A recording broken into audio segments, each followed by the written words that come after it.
है सबके? मस्त मजे में, ठीक एकदम बढ़िया। तो बस ऐसे ही बढ़िया रहना है।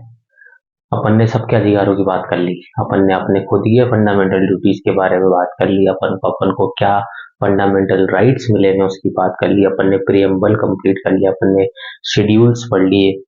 आज अपन पढ़ेंगे यूनियन गवर्नमेंट। आज यूनियन गवर्नमेंट में कौन कौन से आर्टिकल है। यूनियन गवर्नमेंट में सबसे पहले होता है तो क्या होता है? सबसे पहले आता है यूनियन गवर्नमेंट में अपने एग्जीक्यूटिव के आर्टिकल। एग्जीक्यूटिव में कौन कौन आते हैं? जिसमें president, vice president, prime minister, council of minister और अटॉर्नी जनरल, ये सब आते हैं किसमें? एग्जीक्यूटिव में। अब अपने आते हैं लेजिस्लेचर के। ये जो एग्जीक्यूटिव के आर्टिकल है ये 52 से 78 तक है। लेजिस्लेचर आता है यूनियन गवर्नमेंट में, इसमें लेजिस्लेचर में कौन कौन? लोकसभा और राज्यसभा।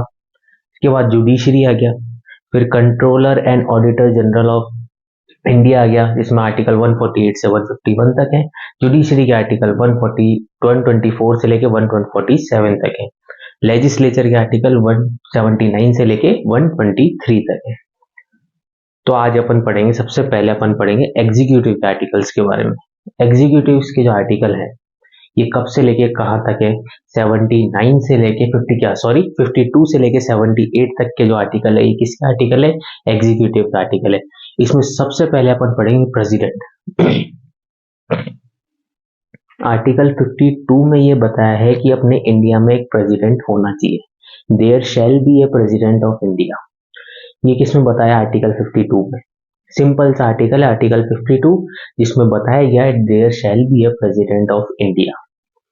आर्टिकल 53 में ये बताया है कि जितनी भी एग्जीक्यूटिव पावर है, all executive power of union should be vested in president.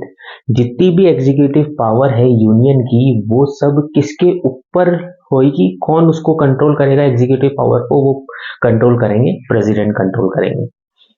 अब अपन सीधे बात करेंगे आर्टिकल 74 की, क्योंकि आर्टिकल 74 आर्टिकल 52 एंड 53 इसके बाद आर्टिकल 74 जो है इन दोनों से रिलेटेड है। 74 का जो आर्टिकल ये कहता है कि अपने इंडिया में काउंसिल ऑफ मिनिस्टर होनी चाहिए। प्रेसिडेंट जो है अपनी मर्जी से काम वाम तो करेंगे नहीं। प्रेसिडेंट सिर्फ एकमात्र ये जरिया है कि प्रेसिडेंट के कंधे पे बंदूक रख के चलाने की चीज है। घूम फिर के कोई भी बात अगर इंडिया पे आएगी तो प्रेसिडेंट जो है हेड ऑफ इंडिया है। एक बहुत ही उच्च पद है प्रेसिडेंट का, सबसे ऊंचा पद है प्रेसिडेंट का। अगर इंडिया पे कुछ भी आएगी, अगर किसी ने भी कोई भी काम करा हो इंडिया के अगेंस्ट, तो वो सीधे बात किसके ऊपर आएगी? सबसे पहले प्रेसिडेंट के ऊपर आएगी कि आपकी तरफ का है ये। तो इसीलिए काउंसिल ऑफ मिनिस्टर होनी चाहिए। 74 आर्टिकल में ये बोला है कि काउंसिल ऑफ मिनिस्टर होनी चाहिए जो कि एड एंड एडवाइस देगी। एडवाइस देगी किसको? प्रेसिडेंट को देगी। और ये जो काउंसिल ऑफ मिनिस्टर है इसको हेड कौन करेंगे? प्राइम मिनिस्टर हेड करेंगे, अपने नरेंद्र मोदी हेड करेंगे। अपनी जो अभी रिसेंटली जो प्रेसिडेंट बनी है उनका जो नाम है वो आप कमेंट बॉक्स में कमेंट करके बताना क्या नाम है उनका और वो कहाँ की है। ये सारी चीज आप कमेंट बॉक्स में बताना। अगली क्लास में अपन इसके बारे में बताएंगे भाई कौन है प्रेसिडेंट, वो कहाँ की है, पहले क्या करती थी, क्या नहीं करती थी, पहले किस वो और कहाँ कहाँ पे उनके घर में क्या उनके बच्चे वगैरह क्या है। इनकी बहुत लंबी कहानी है, अपन बाद में बात करेंगे। तो आर्टिकल 74 में ये बोला है कि अपने इंडिया में काउंसिल ऑफ मिनिस्टर होनी चाहिए जो कि एडवाइस देगी प्रेसिडेंट को, और इसको जो हेड करेंगे वो कौन हेड करेंगे? प्राइम मिनिस्टर हेड करेंगे। तो सीधे सीधे आर्टिकल 52 में बताया कि इंडिया में एक प्रेसिडेंट होना चाहिए। आर्टिकल 53 में बताया कि जितनी भी एग्जीक्यूटिव पावर है यूनियन की वो किसके ऊपर डिपेंड होनी चाहिए? प्रेसिडेंट के ऊपर होनी चाहिए। आर्टिकल 74 में अपने बात करी कि काउंसिल ऑफ मिनिस्टर होनी चाहिए जो कि एड और एडवाइस देगी प्रेसिडेंट को, और उस काउंसिल ऑफ मिनिस्टर को हेड कौन करेंगे? अपने प्राइम मिनिस्टर हेड करेंगे। तो ये तीन आर्टिकल आपको कंटेस्ट याद हो चुके होंगे, 52, 53 और 74। अपना मेन मोटिव यही है कि अपन को आर्टिकल याद होनी चाहिए, इनके ऊपर से कैसे भी क्वेश्चन आए अपन को वो उससे डील करना आना चाहिए। तो आर्टिकल 52 में क्या बताया? प्रेसिडेंट होने चाहिए। और आर्टिकल 53 में एग्जीक्यूटिव पावर जितनी भी है यूनियन की वो वेस्ट होनी चाहिए प्रेसिडेंट के ऊपर। आर्टिकल 74 में बताया कि काउंसिल ऑफ मिनिस्टर होनी चाहिए जो कि एड और एडवाइस देगी प्रेसिडेंट को, और काउंसिल ऑफ मिनिस्टर को हेड कौन करेंगे? अपने प्राइम मिनिस्टर हेड करेंगे। तो तीन आर्टिकल आपको अच्छे से याद हो चुके होंगे, ऐसी मैं आशा करता हूँ। नहीं होए तो याद करने हैं ये आर्टिकल। और जो प्रेसिडेंट हैं वो वर्क करेंगे किसकी, उसमें प्रेसिडेंट वर्क करेंगे एड और एडवाइस काउंसिल ऑफ मिनिस्टर की। ये जो है ये ऐड हुआ है 42 कॉन्स्टिट्यूशन अमेंडमेंट से। 1976 का जो 42 कॉन्स्टिट्यूशन अमेंडमेंट है उससे ये ऐड हुआ है कि प्रेसिडेंट अपनी मर्जी से कोई भी फैसला नहीं ले सकते। प्रेसिडेंट के पास में कोई भी प्रस्ताव आएगा, कुछ भी चीज करनी होगी तो प्रेसिडेंट सबसे पहले एडवाइस लेंगे काउंसिल ऑफ मिनिस्टर की, मतलब सीधे सीधे प्राइम मिनिस्टर से पूछेंगे कि मोदी साहब आप बताओ क्या करना चाहिए। अगर मोदी साहब बोल देंगे कि हाँ ठीक है चलो दे दो, तो वो चीज आगे लागू होगी, वरना लागू नहीं होगी। तो क्या है, असली में हेड कौन है इंडिया में? अपने मोदी साहब। सिर्फ प्रेसिडेंट एक नाम का पद है प्रेसिडेंट, उनकी जो पावर है वो बहुत कम पावर है इनके पास में, लेकिन जो सबसे ज्यादा जो पावर है प्रेसिडेंट को ही एडवाइस कौन दे रहे हैं? अपने प्राइम मिनिस्टर, क्योंकि काउंसिल ऑफ मिनिस्टर एडवाइस दे रही है और काउंसिल ऑफ मिनिस्टर को हेड कौन कर रहे हैं? अपने मोदी साहब हेड कर रहे हैं। तो सीधे सीधे कौन एडवाइस दे रहा है उनको? अपने मोदी साहब एडवाइस दे रहे हैं अपने मुर्मू मैडम को। तो बस ये होता है आर्टिकल 74, जिसमें काउंसिल ऑफ मिनिस्टर होनी चाहिए, जिसमें जो कि हेड और एडवाइस देगी किसको? प्रेसिडेंट को। और इनको हेड कौन करेगा? अपने प्राइम मिनिस्टर हेड करेंगे। और ये चीज जो ऐड हुई थी कि प्रेसिडेंट एड और एडवाइस से ही काम करेंगे, काउंसिल ऑफ मिनिस्टर की ऐड हुई थी 42 कॉन्स्टिट्यूशन अमेंडमेंट 1976 से। अब अपने आते हैं आर्टिकल 54 कि इलेक्टोरल कॉलेज होनी चाहिए प्रेसिडेंट की। प्रेसिडेंट के पास में एक समिति होनी चाहिए जो कि इलेक्शन का क्या है क्या नहीं है ये सब डिसाइड करेगी। तो इसमें कौन कौन से मेंबर होंगे, कौन कौन से मेंबर नहीं होंगे, तो अपन इसकी बात कर लेते हैं।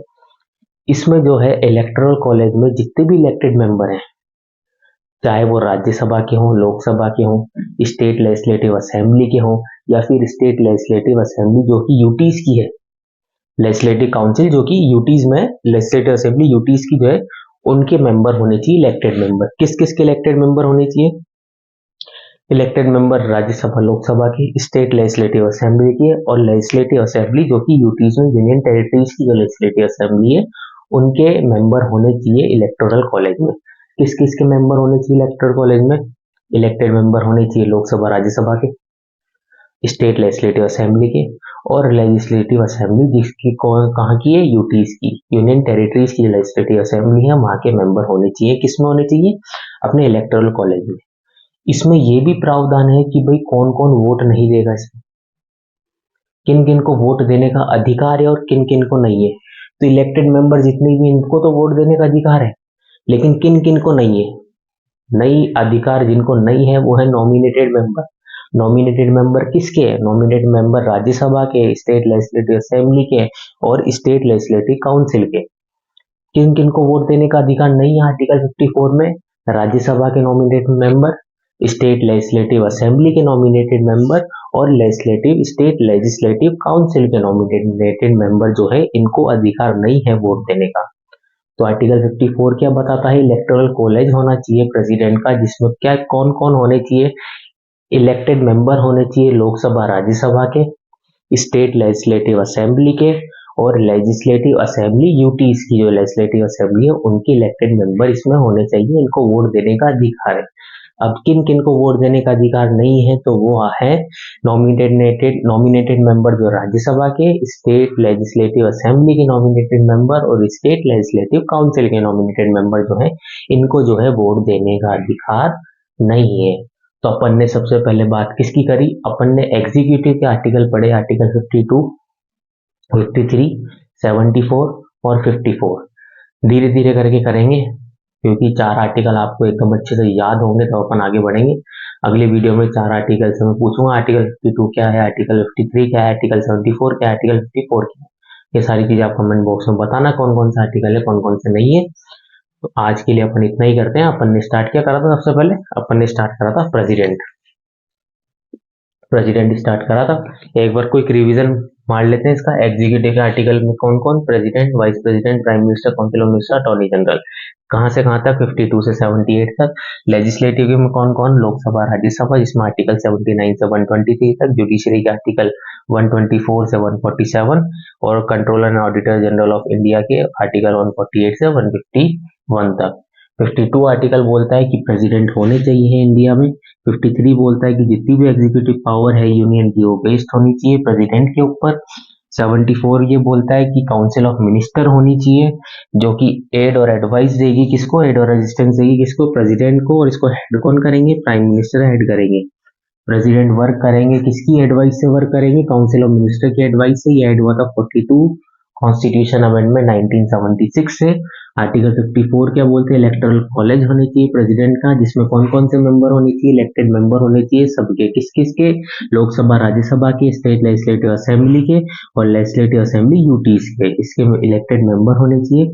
किन किन को वोट देने का अधिकार नहीं है इसमें, नॉमिनेटेड मेंबर किसके, राज्यसभा के, स्टेट लेजिस्लेटिव असेंबली के और स्टेट लेजिस्लेटिव काउंसिल के। तो अपन ने ये 4 आर्टिकल आज पढ़े। अब अपन पढ़ेंगे अगली क्लास में आर्टिकल 55 से लेके 78 तक के जितने होते हैं उतने करेंगे, धीरे धीरे करेंगे, थोड़े थोड़े आर्टिकल पढ़ेंगे ताकि आप पे बर्डन ना पड़े और आप आराम से इस चीज को याद कर सको।